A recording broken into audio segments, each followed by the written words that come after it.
Hello everybody, welcome to the 2020 OR Society Careers Open Day. Everyone trickling in as they're joining. Just a couple of little bits of housekeeping before we get started. Many of you may well be Zoom experts by now.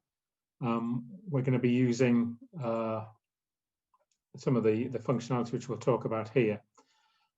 We recommend that you change the settings just to show one speaker and move that speaker up into the top right-hand corner of your screen where you can see the red box on this screen. If you need to send messages to any of us, use the chat function. But if you have a particular question for the speakers, do so using the question and answer, the Q&A function. Under that, there's also the opportunity to vote for questions to give them extra weight to move them to the top of the list. We're going to be having the four presentations, sorry, and then the question and answer session after that. So a series of short presentations and then the Q&A. Okay, so just to run through today's setup, we have 3 sessions, each of an hour and a half, starting at 10, 12 noon and 2:30, and you can see the speakers in each of those on the screen in front of you. So hopefully you've signed up for all 3 sessions. The videos from all of this will be available shortly afterwards, and we'll let you know when they're up and running. Okay, let's get moving. We've got a tight time schedule. Our first speakers are my 2 colleagues from the OR Society, Amy Hughes and Evelyn Hardy. Amy is the pro bono OR manager for us, and Eve is our education officer. I'll leave them to say more. Over to you guys. Thanks, Gavin. So yeah, welcome everybody. And just before we hand you over to our wonderful exhibitors today, we just wanted to briefly talk to you a little bit about the OR Society and the different things that we can do that help students like yourselves when you're job hunting. So the first thing that I wanted to talk about before we get really stuck in is I just wanted to show you the sheer breadth of careers in operational research. So these logos are not necessarily companies endorsed by ourselves, and they're not the only people that recruit people in operational research, but hopefully the household names and the variety of sectors just show you that operational research isn't just one job, it's a whole field of jobs. And within that whole field of jobs, there are also lots of job titles. So as education officer, I chat quite a lot to students looking for roles in OR, and it can sometimes be a little bit tricky to find them. So this word cloud just shows the job titles of members in our LinkedIn group. It's just a random sample, and the bigger the job title, the more popular it was in our members. So it really just shows that I think the advice I would give to yourselves, I'm not sure what advice our exhibitors have, but don't just look for operational research, also look for, I don't know, business development analyst, data scientist, analytics manager, data consultant, there's lots and lots of job roles within OR that might at first glance not look like OR. So yeah, keep your eyes peeled. And as I said, the OR Society is here to help you with a lot of that. So for those of you who haven't had much interaction with us before, we are the membership body for people who work in or study operational research. There's a number of different things that we do specifically to help student members. So we can help you to enhance your CV. We can help you by offering accreditation schemes and volunteering opportunities. We can also help you to access funding like our master's scholarship or discount rates to our training courses. We can help you to connect with other members of the OR Society, whether that's potential employers or people in the same boat as you. And we can also help you to know what's going on in the world of operational research or what you might like to do in that, with access to our magazines and journals. So I'll take you through those in a little bit more depth now. But first things first, you absolutely should join us as student members. Student membership is completely free, so there's no reason for you to not join. It's really easy to do. Just visit any page on our website and click the join button in the top left next to our logo. And for anybody who might be graduating soon and thinking, well, it's not really worth me joining as a student member, everyone who joins as a student and then transitions into paid membership gets access to a kind of secret rate that you won't find on our website that's just £1 a month for membership, rather than the usual £8 or £9 a month. So it really is worth your while just taking 2 minutes today to sign up and access all the different ways that we can help you. And one of the ways that we can help is through our special interest groups and regional societies. These are smaller groups inside the OR Society, and they can be really beneficial for students. So we've got people here today from across the country, and you can join your regional local society, and that helps you to network with people in your area and also find out who is employing people in OR roles near you. We've also got a number of special interest groups. They let you network with people who've got your shared interest in a really niche area of OR, whether that's analytics or defence, but the analytics more. But the special interest group that's usually of most interest to students is our Early Careers Network. So this network consists of people who want to help you establish your career in OR and other people who are looking to establish their career. So this special interest group does a number of things like offering one-to-one mentoring. They can give you careers help and advice with your CV. They also run networking events and they run professional development events and help keep you up to date with everything in OR and new OR techniques. So members of the OR Society can join this Early Careers Network, and that's a really beneficial thing for students to do. The other thing we can offer students that's usually very popular is our Master's Scholarship. So we are currently accepting applications for people starting a master's degree in September next year, and we will pay up to £10,000 towards your degree, as long as you are a UK national studying a degree that has at least 40% OR. So if you are thinking about maybe delaying starting a career slightly and doing a bit of further study, this is a really good opportunity for you to get a bit of help doing that. And I'd strongly encourage you to visit the link at the bottom and check it out. And as I mentioned, we can help you to enhance your CV. So we can do that in 2 different ways. The first one is through accreditation. So we have a professional accreditation scheme that you can apply for the first level of as students, which is the candidate associate. That enables you to put the letters CANDORS after your name, and it really helps you to stand out when you're applying for jobs because it demonstrates you've got a really strong commitment to operational research and a career in this space. And as you can see from the slide, that careers accreditation ladder runs all the way through to being a fellow of the OR Society, which signifies you've got over 10 years experience in the field and you're an expert. We also recognise and endorse accreditations such as the Registered and Chartered Scientist, which are ran by the UK Science Council. And the other way we can help you to enhance your CV is through volunteering opportunities. So I run our education outreach programme, and I am always looking for more people to help us. So we visit schools and universities and we talk to students about OR, about the careers in OR, and really just open their eyes to this field.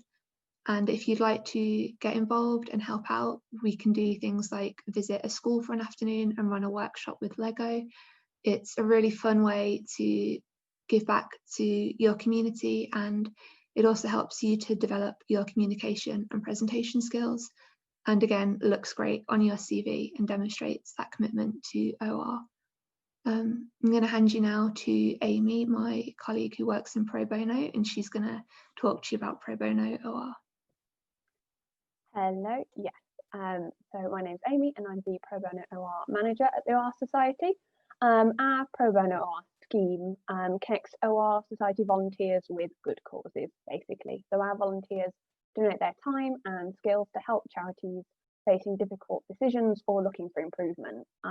We run the scheme as we want more organisations to benefit from OR, as well as providing our members with opportunity to gain work in a different sector, but also to gain consultancy experience as well, which was great for CVs and for moving up the career ladder. For more information on the scheme and how you can volunteer, you can also look at case studies as well on our website under the Get Involved tab and click on Pro Bono. So as a society, we also run a number of events throughout the year. Obviously, Careers Open Day is one of these, but we also have numerous other events. You can find a full list of these on our website under the Events tab.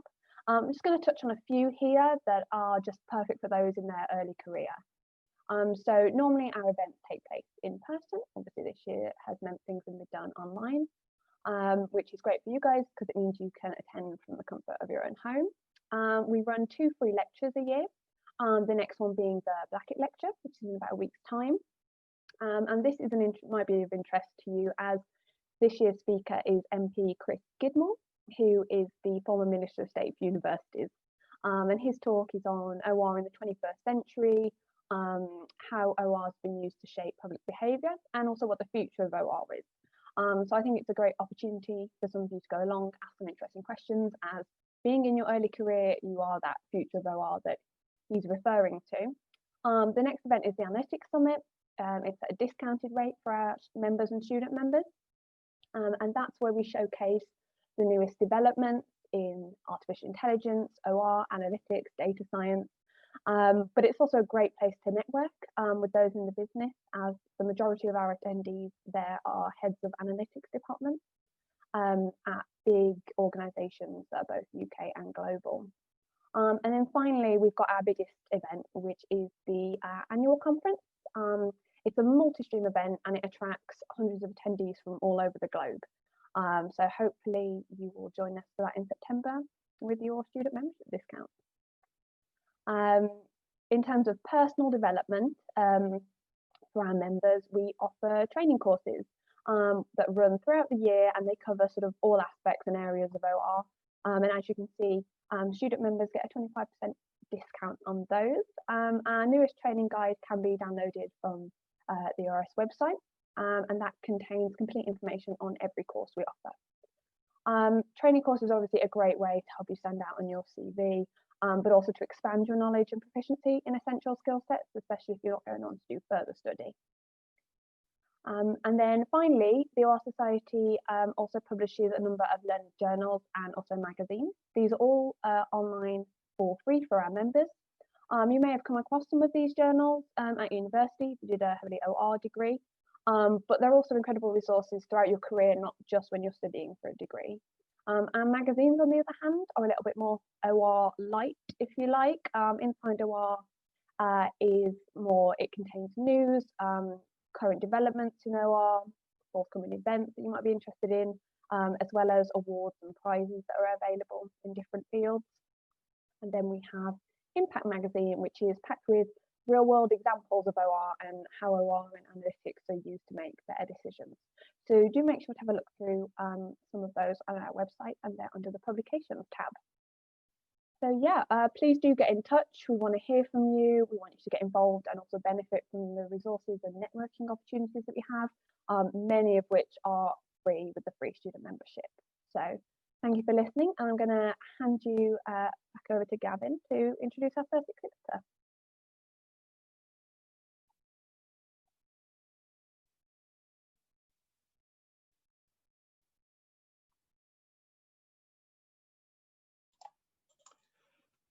Great, thanks Eve and Amy. That's lots of interesting information there. Before I introduce our first exhibitor, let me just remind you, if you have questions for Amy or Eve or any of the three exhibitors that we're going to cover in this first session, please submit them through the Q&A function, which you can see at the bottom of your screen if you hover your mouse over that. So do submit those so that we can feed them to the panelists at the end of towards the end of this session. Okay, first talk that we have lined up for you is Jason Potter and Dan Morris from BAE Corda. Corda is part of BAE Systems, and it's a modelling and analytical consultancy with over 35 years of experience of helping UK government and industry more widely to make informed decisions in complex environments. Jason and Dan are just two of the team of over 40 consultants who are primarily based in Hampshire, and they're at the Centre of Excellence for Modelling and Analysis in BAE Systems, providing support to the rest of their organisation and to external customers. Okay, so over to Jason and Dan. Thanks, Gavin. Just share my screens now. Can you see my screen as I'm presenting? Just to double check. Yeah. Brilliant. Thanks very much. So thanks for that introduction, Gavin. That was probably better than what we were going to do. So really appreciate that. So hi, everyone, and welcome to our 10-minute talk. So we are here from Corda, which is the analytical consultancy within BAE Systems. So I believe you can see me here on the right. It's not the best photo, but it's taken from a video at the OR Careers Fair. No, sorry, not the OR Careers Fair, the OR Young to OR event last year. So I have been with Corda for 2.5 years now. I completed a master's in OR at the University of Southampton and first came across OR during my placement year as an undergrad. I'm joined today by my colleague Dan. Morning, everybody. So you're probably thinking that's a bit of an odd photo that I've got on the left, and it's in fact me at the last OR Society Careers Fair 2 years ago, where I in fact met Jason. He told me about Corda, and since then I'm working there, and I've been there for 18 months. A bit about me, I studied at the University of Leicester and came across OR in a module that I found, and I was really interested and decided to explore a bit more about it. So in a rough overview, who are BAE Systems? So BAE is a large British defence organisation with many sites around the country and internationally. We have roughly 35,000 employees in the UK, reaching about 80,000 worldwide. Our biggest customer in the UK is the MOD, for which we are involved with all of the different branches of the military, as well as cybersecurity teams and DSTL. The work that BAE Systems does is impactful, and it's important and interesting. Being a part of Corda, we get to experience the whole breadth of the organisation and be part of a lot of different areas from within it.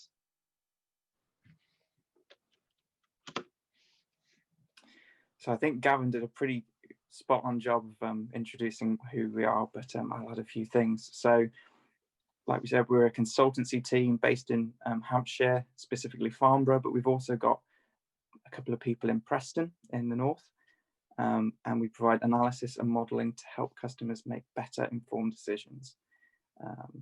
A lot of our work is done internally within BAE systems, so if they have a problem they need solving or something they'd like to explore, we're often the first port of call.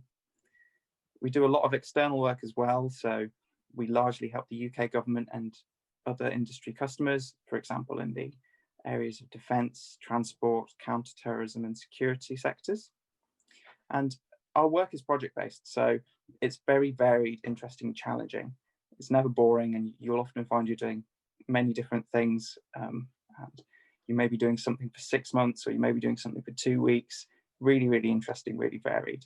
And you can shape your career based on what projects you're interested in, whether that's data insights, performance insights, business insights, or defense analysis. And we always use the right software for the appropriate job. So initially, when I joined Corda, I had some experience, a very basic experience in Excel and R. And since then, I've been trained up in Ultrix and Tableau, and they've in fact expanded upon my skills in Excel, Visual Basic. I will add here as well that the photos in this pack are actually Corda members taken in our office, as they do look a bit like stock photos. However, for obvious reasons, we're not actually in the office at the moment. However, we've all been able to work at home effectively still this year, utilising tools such as Zoom and WebEx. So I thought, what the best thing to show would probably be what we've done so far in our time at Cordas, as both Dan and myself are still relatively within early careers, I'd say. So I've supported and travelled for a number of projects at different BAE and MOD sites, including Portsmouth Naval Base, which I think is the photo bottom middle, Wharton Aerodrome, RAF Marham, which is in Norfolk, and Joint Forces HQ on London. And this has been for a wide variety of different work. And when I'm doing things like this, I would normally work in the office as part of a team, but then I would travel to the location and support customers there, which may often be for weeks at a time. And for a number of these, I have been entrusted to act as the project manager, and this is including for a piece of work on Type 45 destroyers and another with F-35 aircraft. I've also been lucky to have the opportunity to attend hackathons and in the London and the North, as well as conferences, such as those run by the OR Society. So a little bit about me. I've largely been doing work within the data insights area. For the last year, I've been working in the HR analytics team, providing people data to business leads within the company. So for example, I've recently been looking into movement of employees to see if they're moving by business, function, country. And that's to ensure really that our employees are getting the right experience to expand their career. Like Jason said, due to the COVID pandemic, things have changed, I think, how everyone works. And I've been doing a bit of work exploring how the pandemic has affected the business and employees specifically, seeing how productive certain areas are, and if there's anything else we can do to help improve the situation. Additionally, on the side, I've done some work into an employee app and doing some analysis into that was rolled out in the beginning of the year, seeing how successful it is by measuring the engagement, how many people have set a like, stuff like that. And I've done a little bit on health and safety in the workplace. And regarding future prospects, next year I'll be doing some work regarding the Type 26 naval ship, looking into some logistics. Exciting. So that's enough about us, but here is what we're offering. We're looking for our next group of graduates to be joining us in September next year. I will say, however, that we do recruit at intervals throughout the year as well, as you can find, and you can find this hopefully in this pack, which will be emailed out to you, and it's got a link of our current job listings as well. So I think a great thing about our graduate program is that you'll find that you're involved in doing project work from day one. However, after 6 months, you'll likely be doing something completely different at the other end of the spectrum. We encourage everyone to explore working in different areas, but also giving them the opportunity to tailor their own skills and development to areas that they're most interested in. So I'm really interested in data manipulation. So I have an opportunity to say, I want to be involved with this project. And if time allows, I normally get on the projects that I want to do, which is fantastic. And something else I really like about this role is the ability to actually use what you've used at university to solve real world problems. We're always keen to use technical methods and learn about more methods, and where we appreciate that everyone can bring something new to the table and has their own ideas about finding a solution. In Corda, we have the freedom to solve our problems using whichever methods we prefer. I wanted to add as well, if you look at the photos on the top right, that is, like Jason said, people who actually work at Corda, and we're in fact a very social team. You know, we are a team of 40, which is quite large, but it's also not so large that we don't know everybody. You know, we all like to talk to each other. We all have interests that we share. There's a squash club that we have, a running club, and because of COVID, we've had to adapt and have a Strava club. So we're a very welcoming team. Yeah, the Strava club is very competitive though. It's got a leaderboard, and yeah, yeah, I think we're still definitely keeping that connection between us. As Dan said, we're small enough that we know each other, and we've got games on Fridays, and we try and do other things during the week as well to kind of keep that team connection. And we're large enough that there's always someone there that can understand and support. There are many opportunities from this role that often to travel, and even internationally. Obviously, again, COVID permitting at this time, but next summer, I think there'll be great opportunities there. Let's hope so. So, right, what we're looking for people who have a degree or master's or PhD in a numeric subject with a grade of 2.2 or above. You've got to have strong analytical skills and be able to apply these techniques that you've learned at university to real life problems.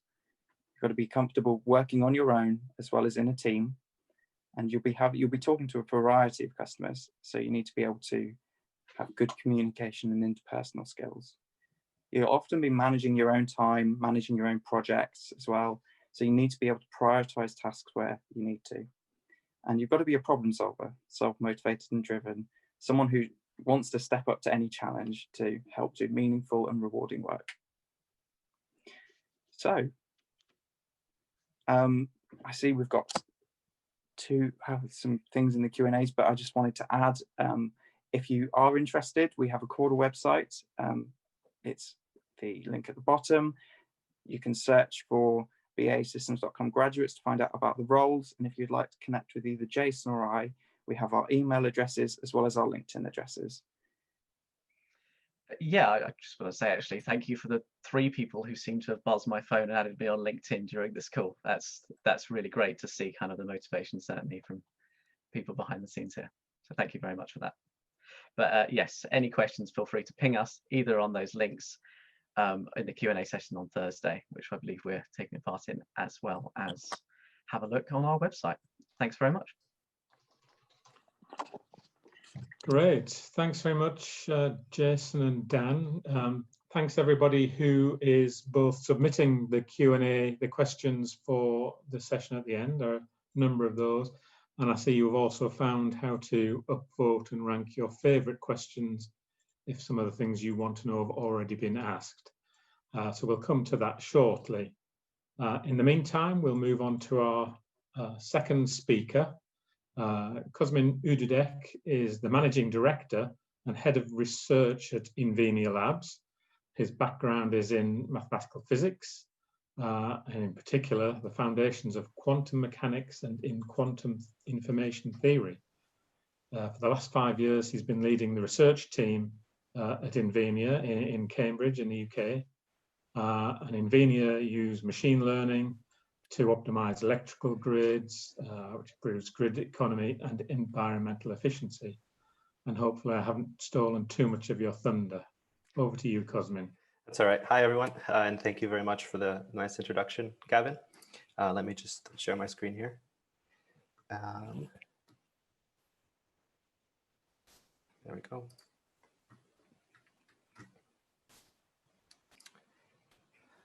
Okay, so yeah, my name is Cosmin Ududek, and I'll be talking about some of the work that we do at Invenia and Invenia Labs. As Gavin mentioned, my background is, one sec. There we go. My background started out in mathematical physics, quantum foundations, quantum information theory, and over time I've made a switch into machine learning, optimization theory, and I'm very interested in applying these kinds of modern techniques and tools to improving the efficiency of electricity grids, and more broadly optimizing processes and aspects that are aspects of society that are obviously really important for its functioning and for the quality of life of everyone. And I think there's a huge scope for using these kinds of tools, from really basic theoretical research in AI and machine learning to improve these kinds of systems. And I think we'll be seeing a lot of that, which is partly why I'm so interested in these areas. And so, as Gavin mentioned as well, I've for the last 5 years, I've been the Chief Science Officer at Invenia.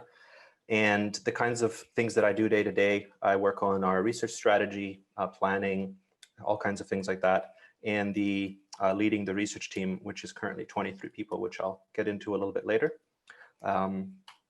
So what we're focused on is essentially, our mission is to optimize electricity grids by using modern machine learning, modern data science, optimization, power systems theory. So all of these sort of very academic theoretical tools, we're trying to apply them to have an impact on grid economic and environmental efficiency. So one of the reasons why we think this is so important is that electricity grids produce, I think, something like 20% of CO2 emissions through the emissions of gas and coal plants. And we're currently going through a revolution of integrating renewables and batteries and all kinds of other things into electricity grids. So there's a huge scope for improving these systems over the next decades. So a little bit about electricity grids, just to give you a sort of a flavor of the kinds of problems that are faced. You can see on the plot here, the y-axis is sort of a spatial scale, and the x-axis is sort of a temporal scale. And there are various kinds of the physical systems, or the infrastructure, the actual power grid, the plants. You can see the little bubbles, roughly the scale that they exist at in time and space. And there are all of these different operational considerations, organizational and policy considerations, all of the way from the bottom left, which are smart meters, to the top right, which is global climate policy, and everything in between. And what we're particularly focused on are the stuff in the middle, right? So intraday, day ahead, capacity. So this is sort of the operation of the grid day to day. And when I talk about economic and environmental efficiency, it's the efficiency of these processes. So because the grid is so large, essentially continent scale system, and it has all of these relevant time scales, it introduces a lot of complexity. There are thousands of power plants of all kinds of different sizes. There are all kinds of nonlinear relationships between the environment and human actors. So how the power plants behave, how consumers behave. The data that we deal with is often limited in various ways, and is very, very high dimensional. So if you imagine that a grid might have hundreds of thousands of power lines, tens of thousands of generators, that's the sense in which I mean high dimensional. And as I mentioned, the grids are changing very fast because of the integration of renewables and batteries and everything else. And the situation we're in now is that many of these processes, especially on the operations side, are still largely human driven. While there are various automated systems in the sense of forecasting and optimization and decision making, there's still a lot of heuristics which can have non-obvious side effects and can be inefficient in various ways. So where we interact with grids is through organizations called system operators, which essentially control the grid day to day. So you can see in this diagram that utilities sort of own and operate the grid. So power plants turn on when they're needed. There are various organizations that own the power lines and so on. The system operators sort of organize all of this information and make plans for the next day and run things in real time. So they interact very heavily with utilities in controlling the amount of power that is produced and sending the right signals to utilities. And the key aspect that we're most interested in is day ahead planning, where the idea is that in order to have an efficient grid in real time, you need to plan ahead. And the better that plan is, the better the operation will be in real time. And in order to do this effectively, we require sometimes complex probabilistic models and simulations for things like load generation and prices. And so our work is essentially focused on building such models and improving them, and then using them to make decisions about the operations of the generators. So that's just a really, really quick introduction to the kinds of problems that we're facing, just to give you a sense of the scope. Now on our research team, we currently have, I think, about 23 people with very different backgrounds and specialties.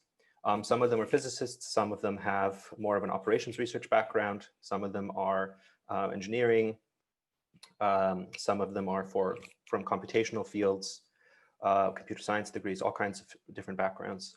So right now we have 8 machine learning specialists, and the kind of work that they do is designing, implementing, testing various models, forecasting and decision-making models to really high standards. We have a couple of data scientists whose focus is on understanding and connecting various of these complex data sources. So very often the most value from some data sources, it comes from when we combine them together effectively. So the sum is greater than the parts. And our data scientists are also very focused on diagnosing events in the grids. So sometimes, there's a hurricane and the grid behaves in a strange way, or something goes wrong and we want to understand these such that we can forecast things better and mitigate the bad effects of those events. We also have a fairly large team of research software engineers, and they have very different backgrounds. Some have actually come from operations research and physics. Some have a more traditional computer science background. And their sort of mission is to build the tools that researchers need right before they need them. So we're very focused on building our internal systems and tools such that we can more efficiently design and implement various kinds of models. And the last specialty is a power systems group who have a good understanding of how the grids behave, the optimizations involved, all of the sort of power systems tools that we need to improve our machine learning models. So our whole research team is very interdisciplinary. We work on projects very often with 1 or 2 people from each of these specialties. We find that the best projects require all of these different skills to work well together.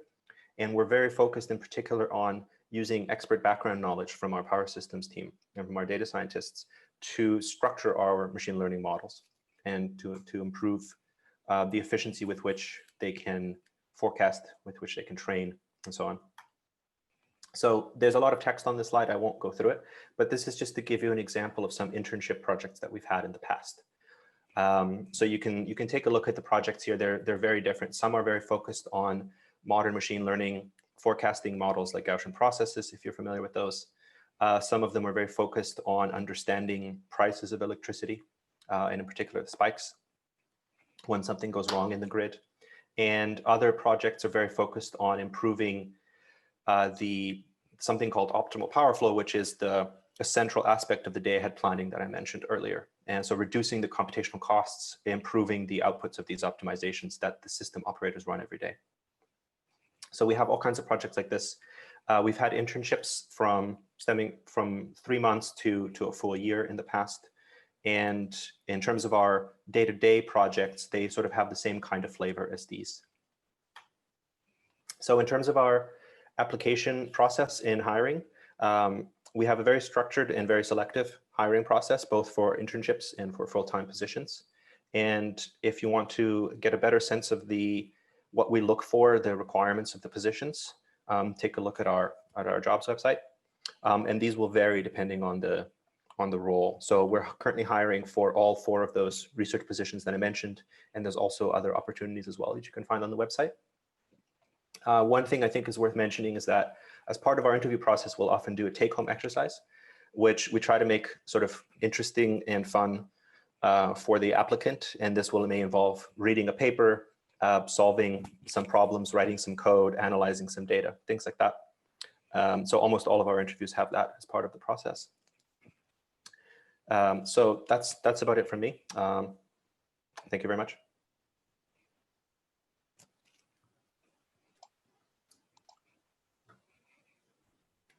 Great, thanks, Cosmin.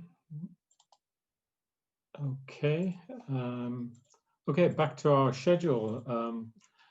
Lots of questions coming in, lots of upvoting. Thanks for that. Keep them coming. We'll be coming to them shortly. Okay, the third of our exhibitors in this session, before we get onto the Q&A, is Hartley McMaster.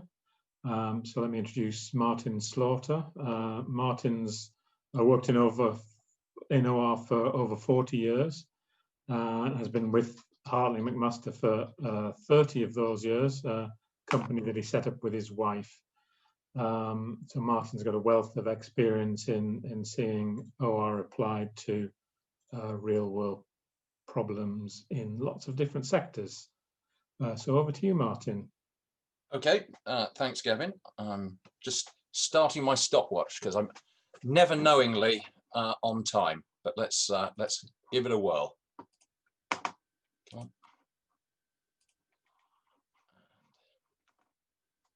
Here we go. Oh, come on. Right. Try and do the first bit quite quickly. Company, well, we're an analytical consultancy. So all we do is analytical work. Anything that you'd see as part of a typical OR course in terms of techniques, anything really in terms of sectors, we cover that. We just don't do other stuff. Purely analytical consultancy. We're based in St Albans, which is about 30 miles north of central London. I think the tourist guide wouldn't thank me for saying it's where the M1 meets the M25, but it is actually a very, very nice place to live and work. As Gavin said, founded, well, actually 29 years ago, coming up to our 30th anniversary by myself and my wife. Since then, we've recruited, we've grown, and I think we actually do have a good, strong reputation in the OR community for what we do. So what do we mean by analytical consultancy? Well, to be honest, we use a very wide range of techniques. As I say, anything that you're likely to have seen in your course, we will have used at some point for a study. Anything that the OR Society offers a course in, we've probably used it at some point. Don't necessarily use everything at the same time, but it's the right technique for each project. The bias is probably more towards quantitative methods rather than qualitative, but not exclusively so. And yet we use a very wide range of tools. That's usually dictated by what our clients want us to use because it's their in-house preference, but we do have our own preferences as well. When I'm asked by people, so what is it you do? I say useful sums, usually on computers. And I think that sums up pretty much what we do. Who do we do it for? Well, we do it for a very wide range of clients. Certainly, we do a lot of work in the public sector for government departments. We've probably worked for pretty much every government department at some point. We have done a lot of work recently for Defra, for Ministry of Justice, Department for Transport, but we have worked for pretty much everyone in government at some stage. Occasionally for local authorities as well, but primarily for central government. And increasingly, we're doing work for the health service now. We also have a lot of clients in the private sector. A lot of that has been focused over recent years on the utility companies, that's water companies, electricity companies, etc. But we've also worked for a large number of what you'd see as the blue chip sort of multinational companies. We've done a lot of work for British Airways, we've done a lot of work for Vodafone, for Reuters, people like that. And at the moment, we're also doing quite a lot of work for engineering companies in the transport and environmental sectors. But on top of that, we have also worked for a number of major charities. Indeed, one of the examples I've got a little later on is for the RNLI, who we've done work for. Our staff, well, I think you'll probably hear this an awful lot over the course of the day, but what we do is team-based and project-based. Project really, it naturally flows out of the fact we're a consultancy. Our external clients will come and they'll have a particular problem they want us to look at. That's inevitably going to be a project. The size of the task that we look at means almost inevitably a team of people. Often Often I would have thought 1 or 2 or 3 people in that team. The largest sort of team that we'd have probably would be heading towards 10, but that's the sort of size. Again, variable lengths of projects. We have some that are a week. We have some that are 12 months, typically 3 months, I would have said on average.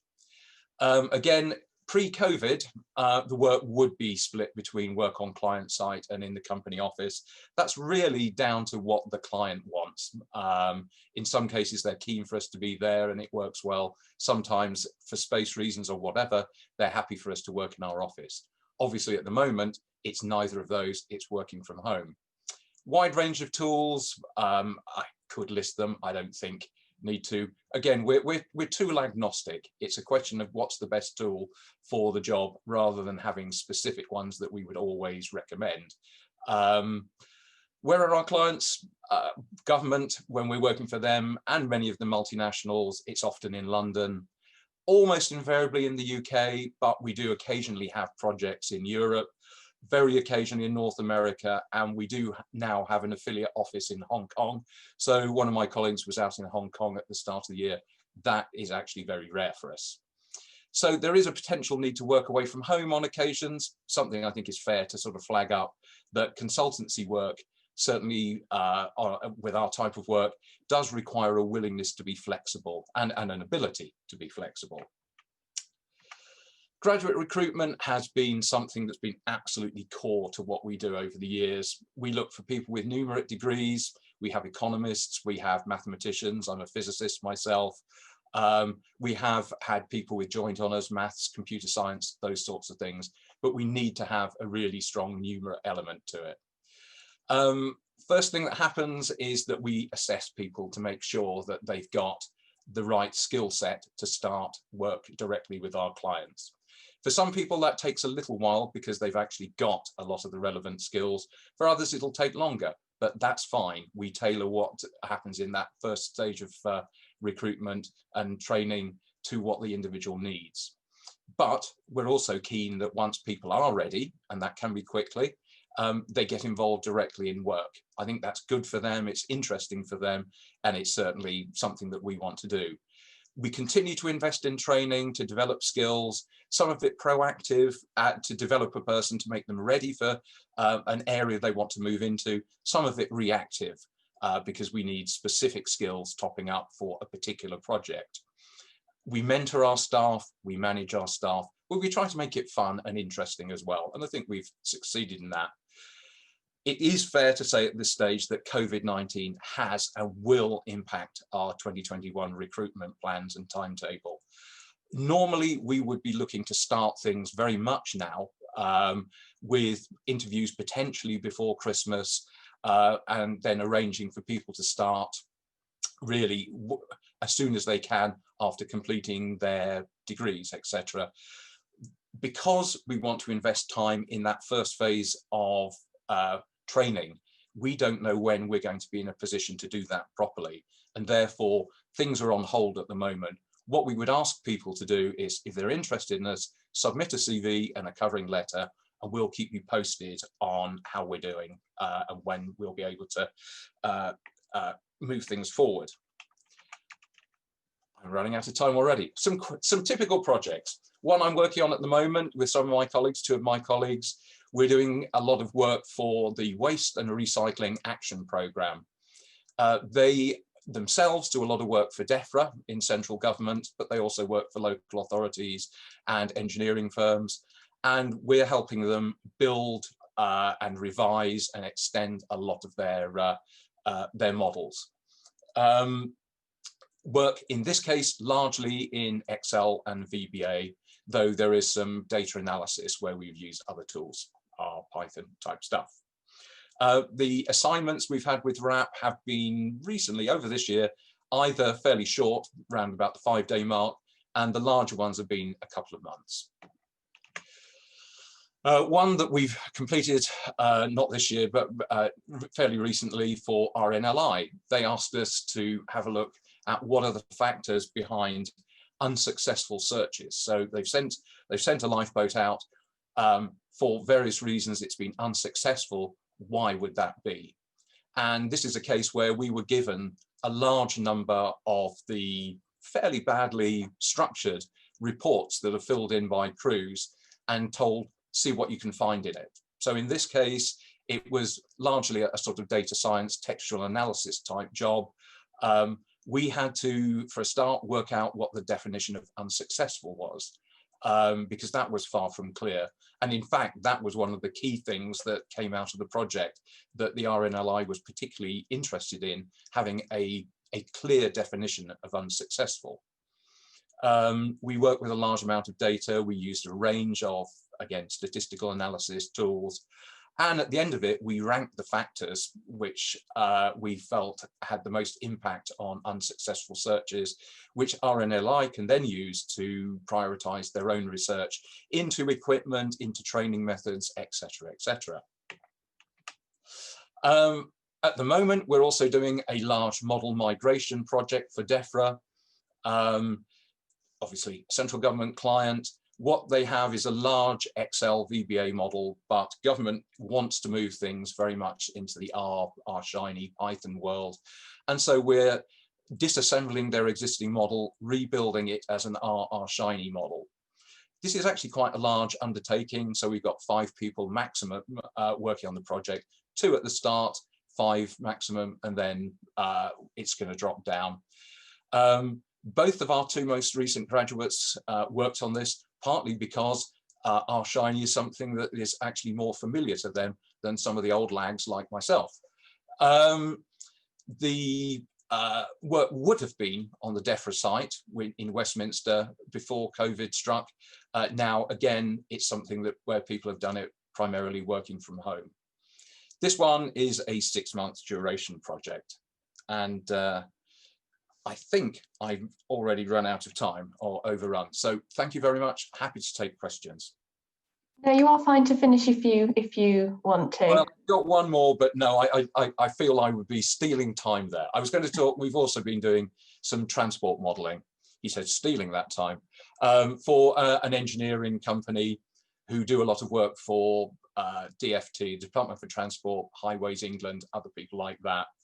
And in this case, we've been rewriting some of their models using C#. We've even had another one where there was a bug in the model that they couldn't find, so we were asked to pick it up. That one, being so old, actually really worked because it was a Fortran model, and I'm one of the few people I suspect left in the world that's done Fortran.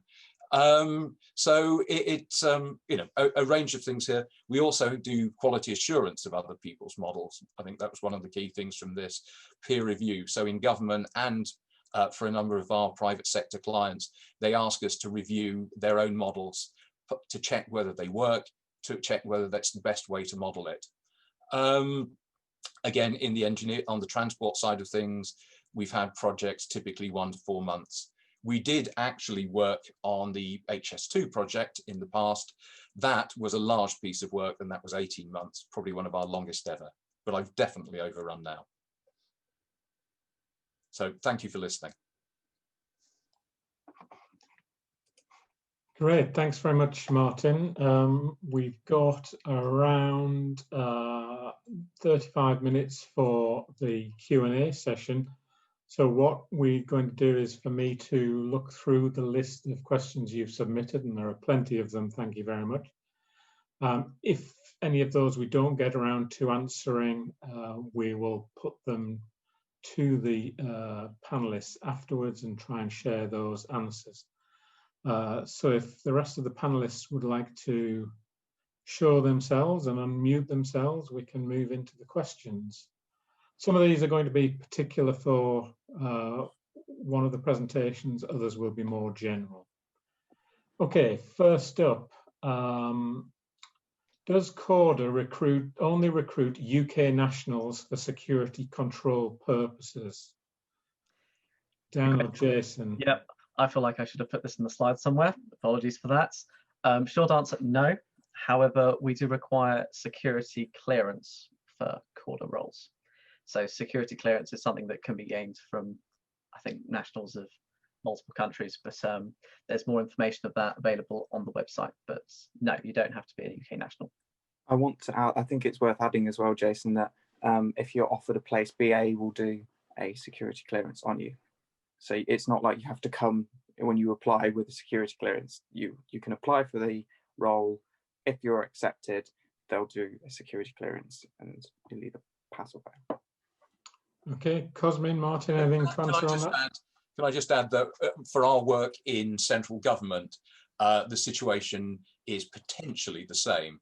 That defence may carry slightly more emphasis on security clearance, but anything where you're working in central government, there's always the potential for security clearances. And I mean, we have done work for the Home Office, where again, similar sorts of security clearance concerns arise. We would be in exactly the same position, that it's being able to get that security clearance that's the important thing, not the nationality. Great, super. Okay, next one up in terms of the voting is a general one. I'm in my second year, due to graduate in 2022. Do you have any opportunities or programs for undergraduates? I guess that's in terms of placements or summer internships, that kind of thing. Who wants to take that one first? Well, I can answer if you like, but no, you go ahead, Martin. It's okay. We answered the first one. You go ahead. Okay. Well, I think we always say to people, drop us a line if you're interested.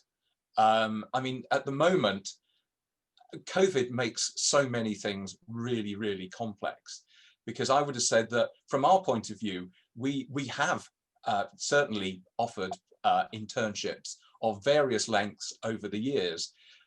For us, it's part of the problem is not the individual's capability or availability, it's our availability to support the person correctly and fit them into the team.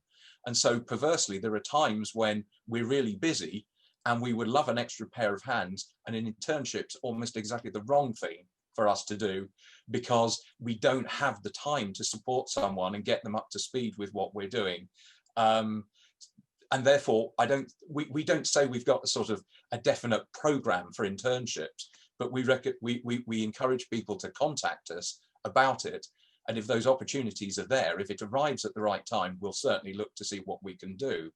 But I do think that COVID is going to, certainly for us, and I suspect for many organizations, make it pretty difficult to know how you're going to handle this until the magical vaccine arrives in any day now, and then we're all okay again. I think it is that's the problem, certainly for ourselves. I suspect it's wider. Okay, Dan, Jason, are you adding anything to that? Yeah, so we'll add with Corda, we don't offer placements or internships, but if you are interested, connect with Jason or I on LinkedIn. We're always interested in, what skills you can offer to BA Systems Corda. The best places to keep up with that are on our LinkedIn, or keeping an eye on the BA Systems Graduate portal with the where the website is, where we have all of our hiring details. Okay, correct. Anything from you, Cosmin? Yeah. Yeah, I guess at Invenia we have an internship program, but we tend to bias heavily towards master's or PhD students, and the vast majority of our research team have PhDs. There are a few people who have a master's degree. They were hired recently, but we tend to, due to the nature of our work, we tend to, like I said, heavily bias towards those more academic careers at a PhD level, let's say. Great, thank you. And from the society point of view, we do get to hear of these kind of opportunities from time to time, and we tend to share them where appropriate with our student members. So if you haven't already done so, sign up for the free membership. Okay, next one is for Cosmin. For Invenia, do you require candidates to have a background in machine learning, or is this something that can be learned on the job? So that would depend a lot on the particular role that you're applying for. So for example, for our data scientists, research engineers, and power system specialists, we don't require a machine learning background, though it's encouraged. And we did hire 2 people in the last year who have masters in power systems. They're from Brazil. So they had very limited machine learning background. They were exceptional on the power system side, and they are sort of learning machine learning on the job. One of them recently went to a machine learning summer school, for example. So we do provide that kind of training. Obviously, if you're applying for the machine learning role, you do need that background. Yeah. But yeah. Great, thank you, thank you. Next one up, a general one. Are candidates with an MSc or a PhD preferred? I would say in roles in Corda, there's a number of people in the office who certainly got master's degrees and PhDs. We take account for that certainly in the level that you may start in the organisation, as well as compensation. But I think we're open to all at the moment for our graduate scheme. Great. Yeah, I'd say very much the same. That I mean, it's the key thing is that numerate background, that numerate degree. I think. I mean, sometimes a PhD is there's an interesting thesis to read, but there's not a huge amount of directly relevant information from it. You could argue, however, that some of the more experiential master's courses are very good, particularly in preparing people for consultancy, because there will be roles in there or parts of the course where there are those on-site projects that you do. That's all good experience. So there certain masters, I think over the years we've looked at and thought they are very, very good preparation for the type of work we do, but not uniquely masters or uniquely PhD. So it can help, but it doesn't always help. Yeah, I think I would largely echo that as well. Having a master's or a PhD isn't a strict requirement, although we do heavily bias towards those given the skills that we require. And we tend to bias more towards PhD, but we do have various master's students. And for example, if someone is applying with a master's and they have one or two very interesting publications, we would take that into account. Or if they have other exceptional skills or really interesting experience that fits with our work, we would take that into account as well. Great, thank you. Okay, next one up, excuse me. Next one up is directed at Jason and Dan.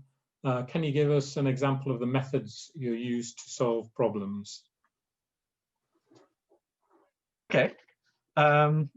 Yeah, so as an example of a problem that I personally have solved probably around this time last year, and I won't give too much detail about it due to the area of the work, but I looked at a piece with F-35, the aircraft simulators. So we had a photo of one in our pack, and we were looking at optimizing their usage during busy periods, as well as exploring what factors individuals who are succeeding held. So as part of that work, we had a lot of data manipulation piece to kind of get loads of information together, combine it. So that was using tools such as SQL coding, Python, and Alteryx.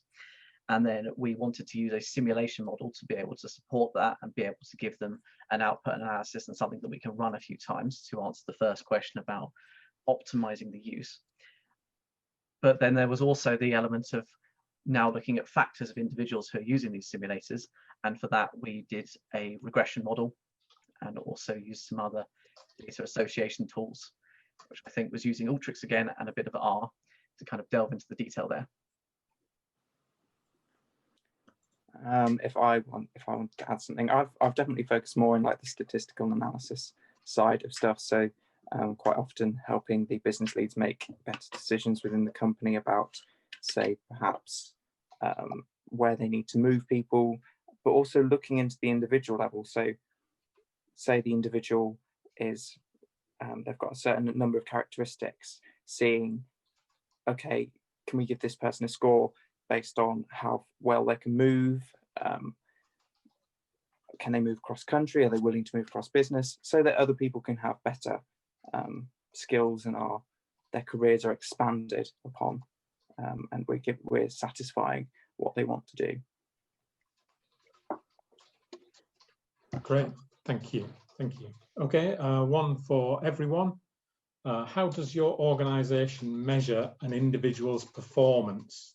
Are there lots of targets?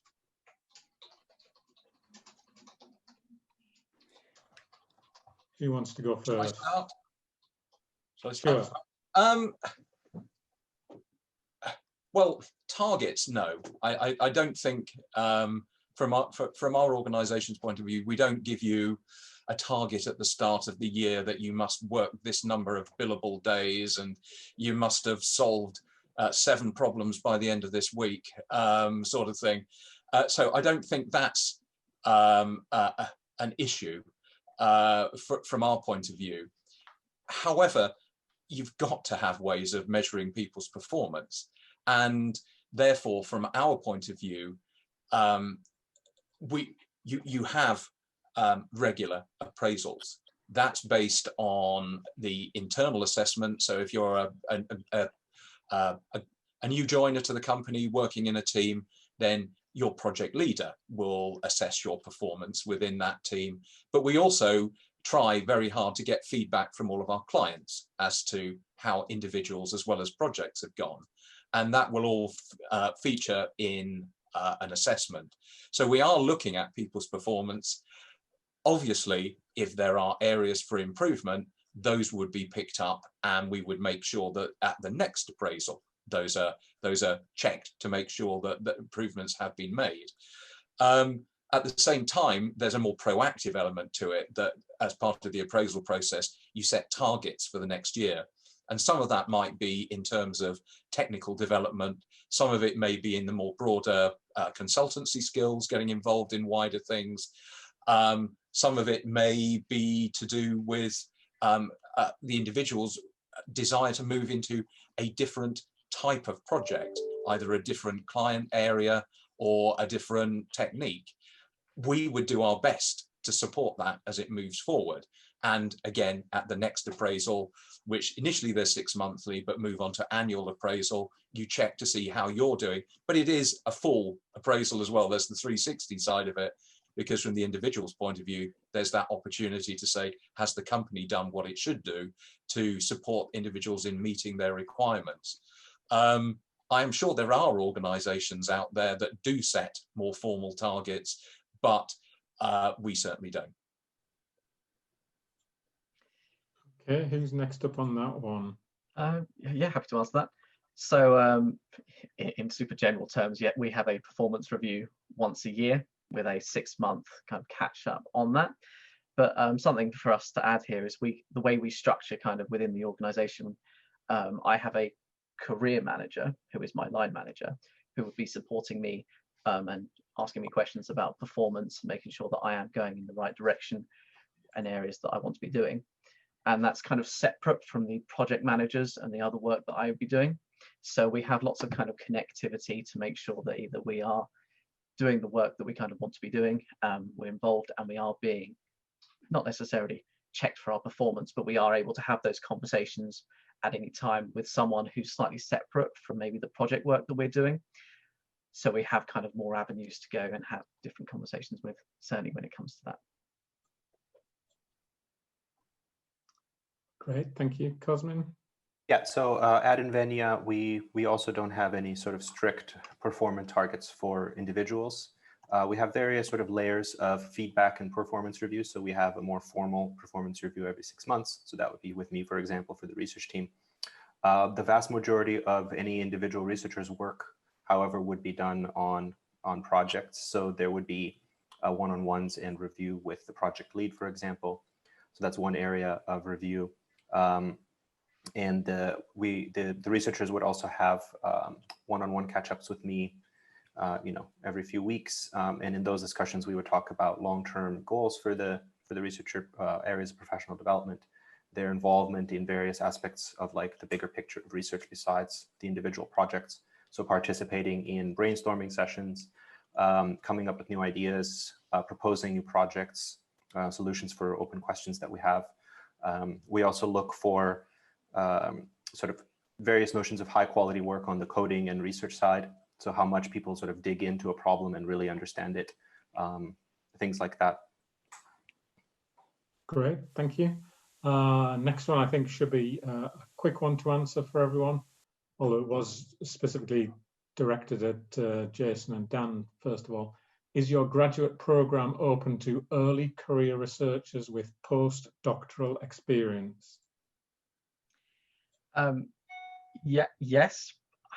I would just add that certainly with having that level of experience is brilliant, and we would definitely be considering that for potentially maybe a slightly different entrance into the career path at a different level. Yeah, but it would be fantastic certainly to have people coming in with that level of experience that they can apply. Martin, Cosmin, anyone to? Yeah, I would say pretty much the same. That although a graduate recruitment exercise is, I guess, designed on the basis that you're assuming that people are moving straight from higher education into employment, there is certainly no problem whatsoever if people have actually got some postdoc experience as well. That I can't see why that would be a problem. It might be, as Jason was saying, actually that it means that you're considered in a slightly different way, but for a slightly different starting position. But no, I don't think it's a problem. But it's also not a disadvantage to not have it, if you see what I mean. Sure, thank you. Cosmin, anything to add to that? I think I would echo that. Postdoctoral candidates, people who have, PhD level experience or above, we're very interested. And we do have sort of more junior positions and more senior researcher positions, so that would depend on the experience of the person. We're also very happy to have people who, let's say, have a PhD and then maybe have worked at another different non-academic research organization for a couple of years or worked in industry. Okay. In the chat, we've got quite a few questions relating to specific degrees and subject areas. And so I'm wondering if we could just cover all of that in sort of one go and just say, are there any specific degrees that would be best when applying for your organisation, and also specific levels as well? Does it need to be an MSc or a PhD? Would you like me to start? Or yeah, please, yeah. Yeah, it's for all. So. Well, I think it's the numerate element of the degree that's fundamental. We have, I think, over the years taken a wide variety of actual degree titles, but it's always core for us that somebody has got the really solid grounding in the mathematical side of it. So I think I'm trying to think of we've had someone whose original degree was in law, and had actually done started their solicitor's training, had a change of mind and did a master's in OR at Warwick and applied to us. That was, we felt they had very strong maths A levels. They'd just done a master's in OR. That was sufficient for us.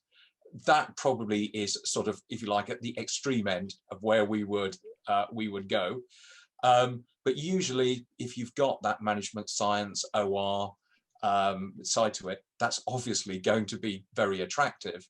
But we have many physicists, mathematicians, statisticians, computer scientists. For us, probably we wouldn't get to say computer science on its own, but computer science with an OR masters or something like that. Yep, that's giving you the evidence that you've got the mathematical ability to undertake the sort of work.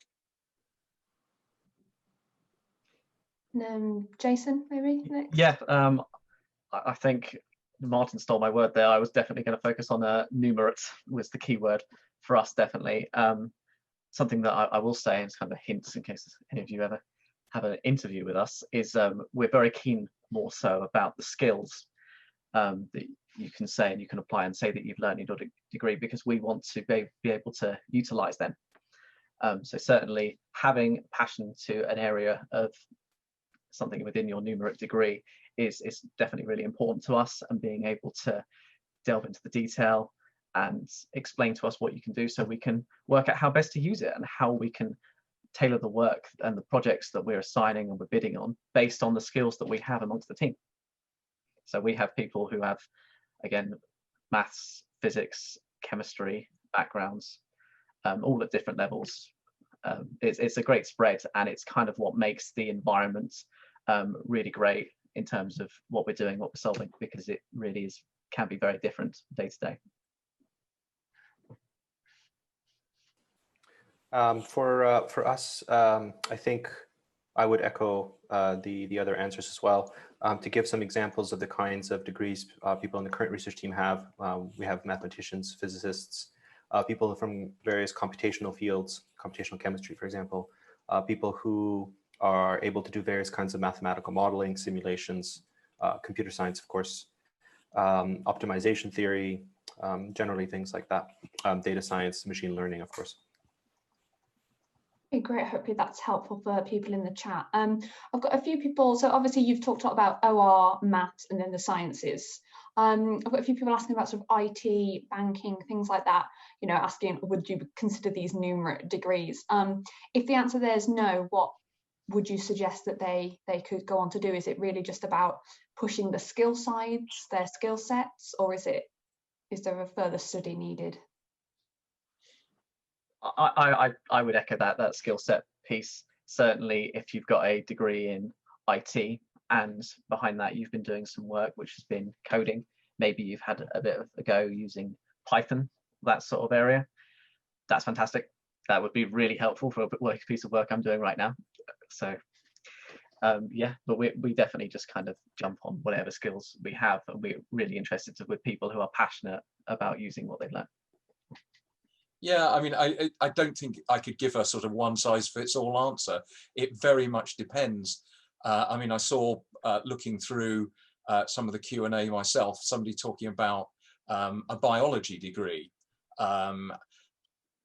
If that was followed up with an OR Masters, I think that probably would constitute potentially the level of numeracy that you want.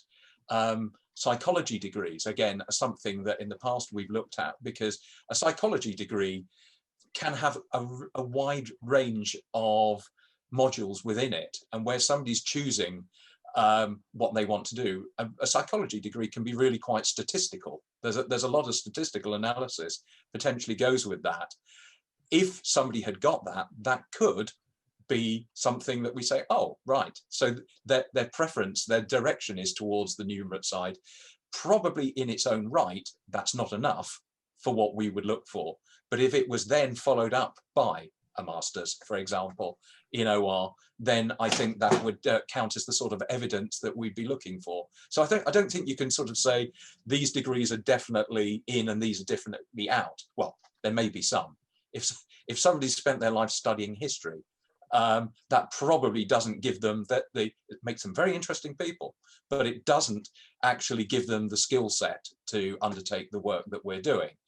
But there will be others where it's definitely a grey area, and it will be down to what the individual has done within their course, the modules they've chosen, their preferences, their abilities in those areas. Plus, if you're looking at some sort of master's or PhD that's taking you further into the numerate side of things, the first degree becomes less important. So I've been very focused in my comments on our other research team, but if you go to the website, we also have various role descriptions for our development and infrastructure teams. So that would be more on the computer science or IT side, let's say. So for example, we're very heavy users of Amazon Web Services and cloud computing. So we're looking for people who have that kind of experience. So solutions architecture, data engineering, database management, people with sort of programming Python experience, or another programming language we use quite a lot is the Julia language. So those kinds of skills would be great for those other roles as well. Great. Okay. A more general one this time. What would be the single most important thing you would advise any graduate considering applying for a role with your organization to do? Who wants to challenge? Be bold. So I would say that the most important thing to apply would be to have confidence in your own in your skills, because having been to university and studied and to complete the qualification that you're doing requires skills, it requires a lot of work, and we respect that. And certainly coming into a role within BA Corda, we want you to get involved with things straight away. That we want people to be confident and bold about what they've done, and to really go in and show that they have an aptitude to be able to use that. So I think what the thing to do, because I don't think I've quite answered the question, but is to have that mindset and really appreciate what you've actually done and how you've got here, and use that. On our end, I think to give a maybe specific example, for various roles, one thing that we sort of weigh very heavily, one thing we look for is the ability to sort of work on independent projects. So for example, many of our development applicants or research applicants will have a GitHub page where they've explored some machine learning model on some data set, or done some data science work that they've then published publicly, where they can sort of show their ability to dive into a problem, to analyze it carefully, to think critically, to write clearly and precisely. So I really recommend to people to have that sort of public profile on GitHub, or published papers or things like that. Okay, well, I'd say just from a sort of consultancy point of view, one of the things I always encourage people to think about is, do they really want to be a consultant? Because there are many OR jobs out there where you're working essentially in your comfort zone, because not necessarily technical comfort zone, you may be challenging yourself, but if in your life you like to have the ability to plan ahead, to say, oh, I always like on a Tuesday, I've got band practice on a Tuesday, I need to be able to do that. A company like ours would always do its best to try and make sure that you get the right balance between the work and the lifestyle. But in consultancy, your customers do expect you to be able to deliver what they want, when they want it, and where they want it. And therefore, it doesn't suit everybody. So think carefully about what you want to do, is whether what we want to do is OR or consultancy, because there are demands in consultancy, I think, that are different to if you work in the OR group or business analysis group or whatever it might be called of a large organization. You're probably in a fixed location. You've probably got a far more regular diary. So consultancy, I'm not trying to make it sound as though it's all jet set and high pressure and things like that, because it most definitely isn't. But it does have moments where it puts demands on your flexibility and ability and willingness to be flexible. So do think carefully about whether that's really what you want. Okay, a related question to that then, which was specifically for Dan and Jason, but it can be answered by everyone. What percentage of your time do you travel to clients pre-pandemic? Yeah, I was going to say, because right now it's 0. Certainly at the beginning of this year, I was doing 2 days a week in Smith Naval Base. So I would stay overnight. Oh no, 3 days. 3 days some week, 2 days another week, and then I'd be working the rest of the time at office in Farnborough. So it's quite spread out sometimes, depending on the project work that you're doing. Certainly you can say you want to go out and be in different sites all the time, and we can try our best to try and map that out for you. We also have a corporate air travel from our office in Farnborough to our aerodrome in Wharton. So a lot of times people take the company flight up to the north for a few meetings, then come back down in the evening. So we definitely have a lot of flexibility, but roughly, if you're doing, say, 3 different projects, you could expect to be off-site 1 day a week, I would imagine. But that's super rough, and you'd find some weeks that you're just working in the office the whole time because you're building a process, and then other weeks you're completely on site with the customer. So it's very varied, but it's certainly something that you can adapt and change to make it the way that you want to work. I think also it's worth adding, it's definitely it's more dependent, I suppose, on the project and the customer's demands. If they want to meet in person, you meet in person. If you think as a team it's best that you present your findings to them directly or over Skype, that plays a big factor into it. Yeah, I mean, I would sort of echo that I would have said probably on average pre-COVID, people would in Hartley McMaster projects would spend approximately, and this is very rough, 60% of their time in the office, 40% of their time out on site. But it's not smooth like that. There will be times where you've had several months working on a client site, and sometimes those are just not commutable. Sadly, we don't have a corporate jet. I'm jealous. I'm very jealous of Corda, but we don't have a corporate jet, and therefore we at one stage had a lot of work for a client in Leeds and another client in Bradford, and we just had people had to spend their working week there, and say it's not ideal, but people understood that was part of the requirement of the job. But that's to say that you'll then have a block of a year where you're on projects based back in the office. So it's not a regular pattern, but it's also not all of your time out on site. Cosmin, anything to add to that, or are your guys based pretty much in the office all the time? I think we tend to, yeah, we're essentially based in the office. We don't interact. Most of the research team don't interact with clients, for example. Within our research projects, the workflow is very collaborative. So people will be, at a whiteboard discussing in meetings, maybe an hour or two a day. In the last few months, everything's obviously been online, and we found that works reasonably well. Our projects are running just as smoothly. We do also attend conferences every maybe a couple of times a year, depending on the researcher. So maybe we would travel for those. Yeah. Great, thank you. Right, I think we've run out of time for more questions. There are still some unanswered.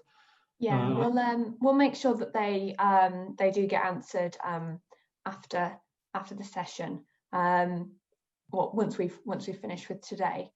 Yeah, just looking through the Q&A. I don't think there's any quick questions except what does Corda stand for? Doesn't stand for anything anymore. I don't think. We don't have to use it, but it was Centre for Operational Research and Decision Analytics. So there is OR in it. Yes. Just gonna share my screen now. Hope you can all see that. Just as a reminder, so as your next steps, just for the closing out of this session, please take these last few minutes to sign up as a member if you haven't already, and also to bag one of our few remaining one-to-one sessions with our exhibitors, which are taking place on Thursday. If you have already booked your one-to-ones, we would encourage you to make sure your bookings are up to date. If there is an exhibitor that you've booked with and they've managed to answer your questions in this session, it would be really great if you could cancel that so that another student will be able to take that slot. But yeah, thank you to all the exhibitors in this session, and hopefully we'll be seeing all these students at the next session, which is starting at 12. And also just for students as well, please do make sure to click through your delegate bags and download it. It was sent to you this morning. There's lots more information about all of these exhibitors, including BA Systems, Invenia Labs and Hartley McMaster as well. And there will be contact information on those as well. So if you do have any other questions, please do get in touch via that as well. Great. Well, thank you to the OR Society for organising this as well. Thank you, Martin. I didn't say at the start we're into our 20-something year of this, so it's been going for a long time. Although this is our first one that we've done online. So just to thank everybody once again, and a reminder that we're restarting with the second session with another 4 exhibitors. I think we had a good range of things in this morning's talks, and that'll be further extended in the 2 sessions that we've got this afternoon. So do come back and hear a bit more and some different options for future careers in OR and analytics. Okay, thanks everybody. See you soon.